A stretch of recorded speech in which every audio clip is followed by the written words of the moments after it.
चीज़ है कि किस प्रकार से कल जो हमला किया था, ये आप देखिए।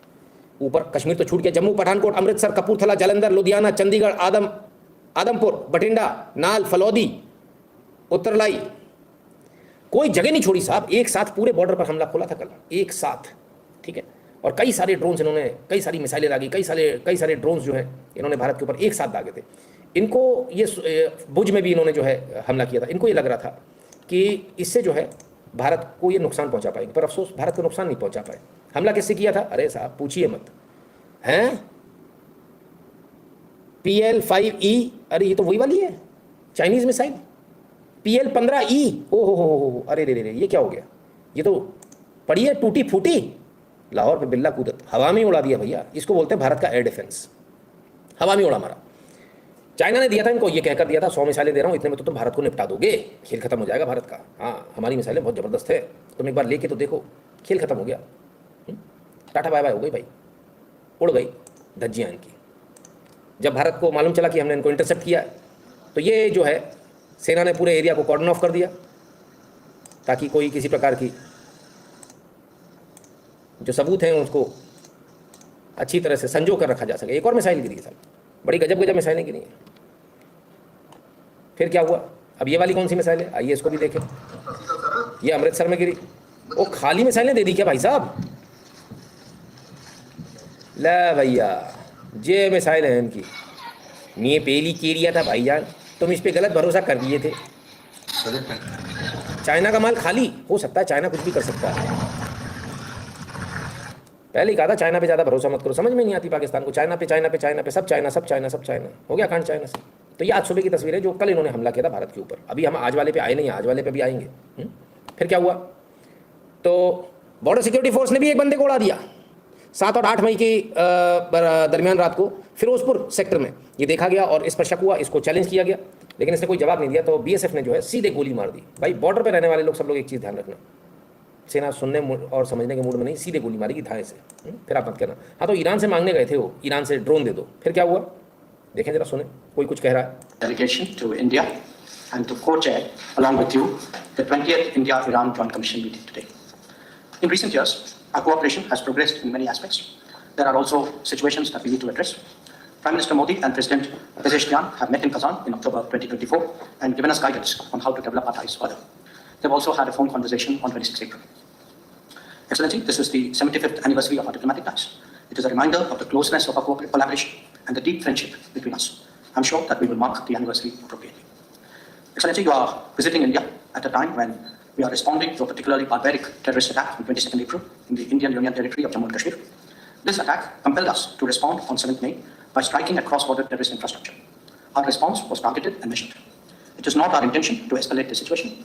However, if there are military attacks on us, there should be no doubt that it will be met with a very, very firm response. As a neighbor and a close partner, it is important that you have a good understanding of the situation. Once again, a very warm welcome to Delhi, and I invite you for your opening remarks. चलिए साहब, तो ये तो पहले समझा दिया उन्होंने एक लाइन में, बोले कि आप आए हैं और थोड़ा सम्मान रखिएगा, इतनी पुरानी हमारी दोस्ती, उसकी एनिवर्सरी अच्छे से अप्रोप्रिएटली मनाइएगा। समझ गए आप, हमारा उससे युद्ध चल रहा है क्योंकि उसने ऐसा किया था। ईरान चुप हो गया, कुछ बोला नहीं। बोलेगा क्या भाई साहब? चुप कैसे कराया जाता है आदमी को? किसी को चुप कराना तो क्या, उसका मुंह भर दो। जैसे कहते हैं ना, कुत्ते को हड्डी डाल दो। वो लगता भारत ने सीख लिया भाईजान। मैं कह रहा हूँ ट्रेड एग्रीमेंट हो गया, अब क्या बोलेगा ईरान? उनको चाहिए था हमारे हिसाब से कुछ हो, पाकिस्तान को ड्रोन दे दे, ये दे दे, वो दे दे। भारत ट्रेड एग्रीमेंट कर रहा है, तुमको थोड़ी देगा यार, भारत को देगा। भारत इसके बदले में अनाज दे रहा है उसको, अनाज, बिस्किट्स भेज रहा है यहाँ से बना बना के, आटा भेज रहा है जो उसको चाहिए। तुमको काय को देगा? उसके बदले में हमें जो लेना होगा ले लेंगे। नहीं भाई साहब, ऐसे कौन है पटेल साहब, वेदांत जी, कोई भी हथियार जब आप खरीदते हो तो उसके पीछे कंडीशंस लगी होती है। ऐसा नहीं होता आप किसी और को फर्दर बेच दोगे उसको। कोविड काल में मास्क की जगह महिला अंतर्वस्त्र दिए थे चीन ने पाक को, तो खाली पीपा दे दिया। हाँ सही बात है रॉबर्ट कुल जी, क्या याद आई आपको भाई, गजब है, सही है। एस्ट्रोनॉट का जलवा लाइव देखने को मिला जम्मू कश्मीर। सारी गलतफहमी अभी आपकी दूर हो जानी है। चिल्ला चिल्ला के बोलना पड़ा लाइट बंद करने के लिए। जवानी जैसे बेवकूफ़ों की फौज है सर हमारे यहाँ, है ना। इनको तो हंटरों से मारना चाहिए। जयशंकर साहब रियल जेम ऑफ इंडिया। अरे नहीं साहब, रियल जेम आपकी पॉकेट है, कोई रियल जेम नहीं आपकी पॉकेट है। खैर, फिर क्या हुआ? इसके बाद तैयारियां शुरू हो गई, और तैयारियां कैसे हुई जरा देखिए। और बलोच ने उनको धक्का देकर भारत के खिलाफ लड़ा है। 2 महीने का कर्फ्यू लगा दिया गया। अलर्ट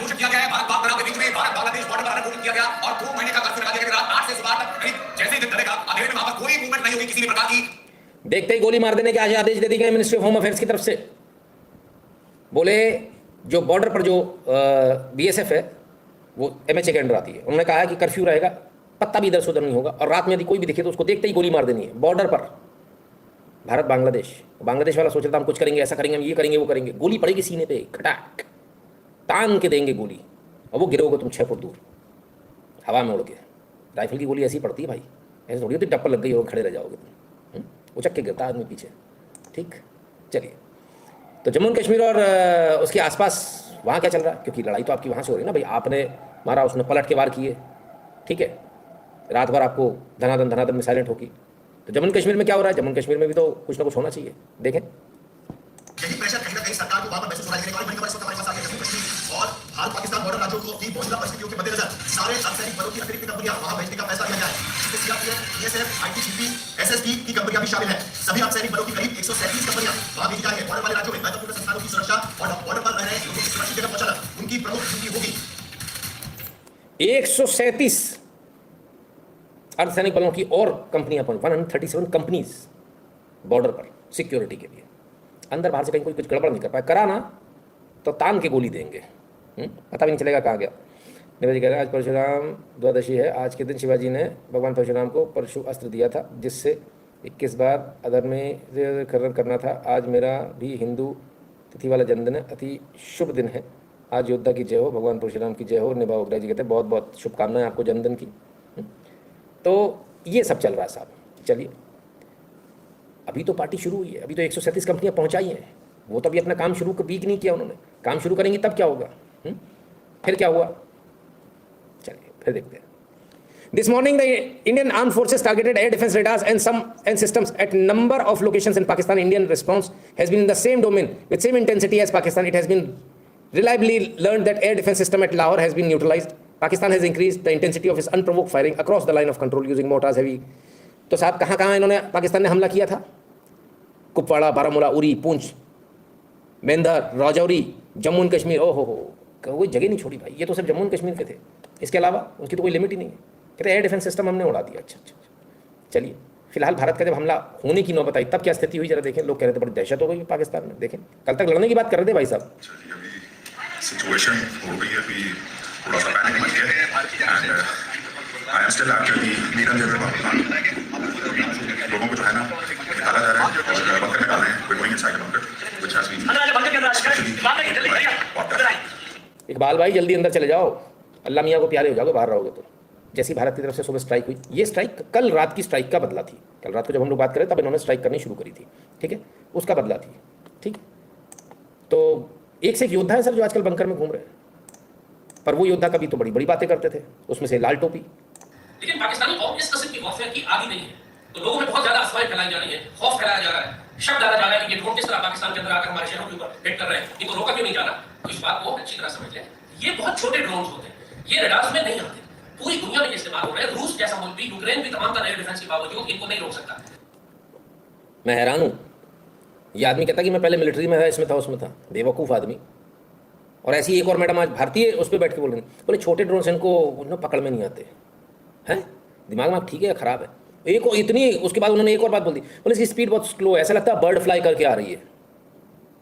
पता भी है रेडार कैसे काम करता है, कभी देखा उसको काम करते हुए? हाँ, कौन सी फ्रीक्वेंसी निकलती है और कैसे वो पकड़ता है। गजब लोग हैं साहब। खैर, अपनी नाकामयाबी पर कुछ तो पर्दा डालेंगे भाई, खतरनाक लोग हैं। S-400 तकनीक है, सिर्फ S-400 ने गुजरात कश्मीर हमारी सीमाओं की रक्षा करी थी। पिंदास जी आज आपकी गलतफहमी दूर करेंगे, आप चिंता मत करो। विष्णु जी आइए। धर्म क्या भटके टोकेंगे, धर्म बता के ठोके। हिंदी लिख लो सर, नहीं तो अंग्रेजी में लिख दो, मैं उसको ट्रांसलेट कर लूँगा, कोई दिक्कत नहीं है। चलिए, जल्दी मुँह ना आज, इसलिए अब आइए। एक ने बोल दिया छोटे ड्रोन से फलाना है ढिकाना है, ऐसा है। दूसरे और बता रहे हैं सज्जन, उनकी वॉइस कॉल आई आज, हैं, सुने जरा।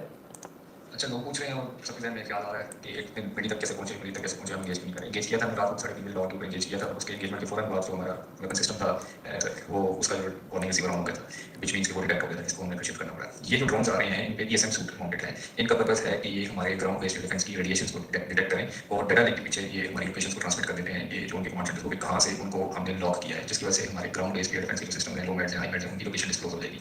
इसलिए कल रात जब पहले अगर हमने एंगेज किया विद हार्ड किल, जिसको कहते हैं कि ड्रोन को हमने मिसाइल्स मारा ग्राउंड बेस्ड डिफेंस से, तो जिसके बाद हमें उसका थ्रेट का अंदाजा हुआ कि this is for this purpose they are being using Israeli drones है। तो that's why it was decided कि इनको long range air defence system जो कि मिसाइल गाइडेंस सिस्टम पे वर्क करते हैं, उस पर हमने एंगेजमेंट करनी, इनको आइदर हमने सॉफ्ट किया जिसको हम कहते हैं थ्रू जैमिंग इनको कराएं, या फिर ये जब नजदीक नीचे रेंज में आए तो इनको हम अपने और डिफरेंट वेपन सिस्टम जो गन वेपन सिस्टम है उनसे हम इनको शूट डाउन करें। तो ये प्रोव कर रहे थे और ये प्रोव करते हुए ये लॉइटर हुए हैं, but they have been continuously monitored. इनका रूट आने का सारा वो कर रहा था, बट इसको engage through long range defence missile system से नहीं किया गया deliberately to avoid the detection of home systems.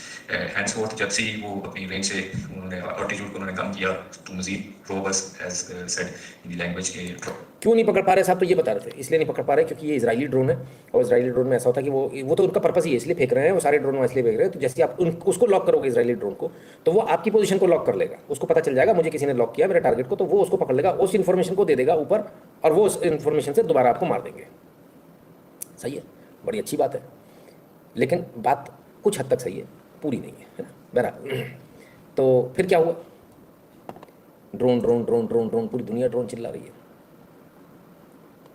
बहुत सारे लोग चिल्ला रहे हैं, लोग कह रहे हैं इजरायली ड्रोन है, हारूफ ड्रोन है, फलाना ड्रोन है, ठिकाना ड्रोन है, कामिकाज़े, ऐसा है वैसा है। कितने सारे इजराइल से ड्रोन ले लेके मारेंगे, कितना महंगा होता है मालूम है? इतने महंगे महंगे ड्रोन आप ले रहे हो, इतने महंगे ड्रोन आप मार रहे हो। मुझे नहीं पता, मुझे ये बात आपको बतानी चाहिए, बोलनी चाहिए, नहीं बोलनी चाहिए, लेकिन जो रियलिटी है वो आपके सामने ज़रूर आनी चाहिए। इतने महंगे ड्रोन्स मारेंगे हम, मतलब हमारा दिमाग ख़राब हो गया, हम इतने महंगे ड्रोन्स मारेंगे, वहाँ से उससे इजराइल से लेके इसके बाद इनको ड्रोन मारेंगे, ऐसा लगता है आपको? मतलब इतना दिमाग फिर गया है। आप सबकी जानकारी के लिए बता दूं, वो जो आपके घर में निकम्मा बैठा हुआ है, जो मिक्सी का स्विच नहीं बना पाता, मिक्सी का स्विच नहीं कर पाता ना सही, अरे तुम कैसे इंजीनियर, तुमको कुछ नहीं आता, तुम ये नहीं आता तुम्हें? वो जो एलईडी फुका हुआ बल्ब नहीं सही कर पाता, वो जो आपके घर में जो ऑन ऑफ वाला स्विच है उसको रिप्लेस नहीं कर पाता, वो जो निकम्मा है, उन्हीं निकम्मे लड़कों ने सर ये ड्रोन बनाए हैं। और ये ड्रोन भारत के ड्रोन है, ये इजराइल के ड्रोन नहीं है, ठीक है? LMS ड्रोन्स ने सारा काम किया है, वो भी इसी प्लेटफॉर्म पे बने, बिल्कुल डिट्टो ऐसे ही दिखते हैं सारे के सारे। भारत का दिमाग खराब हो गया, जब हमारे खुद के LMS ड्रोन्स मौजूद है तो हम जाकर दूसरे को मारेंगे, ठीक है? तो भारत ने जो है अपने खुद के स्वदेशी निर्मित LMS ड्रोन्स से ये प्रिसिजन स्ट्राइकिंग करी है। India deploys LMS drones in operation Sindoor for targeted strikes, boom boom boom, and there it goes. वैसे एक बात और बता दूं, जिस आरोप की भी बात हो रही है उसको भी बता देता हूं, वो भी भारत में ही बन रहा है, अडानी बना रहा है उसको, आप लोगों को नहीं पता तो। सूट बूट की सरकार, माय गॉड, सूट बूट की सरकार वाला आज तो काम आ गया सर, दबा के भारत ने दैत दनादन ड्रोन मारे हैं, दैत दनादन सर, कोई पकड़ ही नहीं पा रहा, किसी को पल्ले नहीं पड़ रहा ये हो क्या गया। आनंद आ रहा है कि नहीं? वो निकम्मा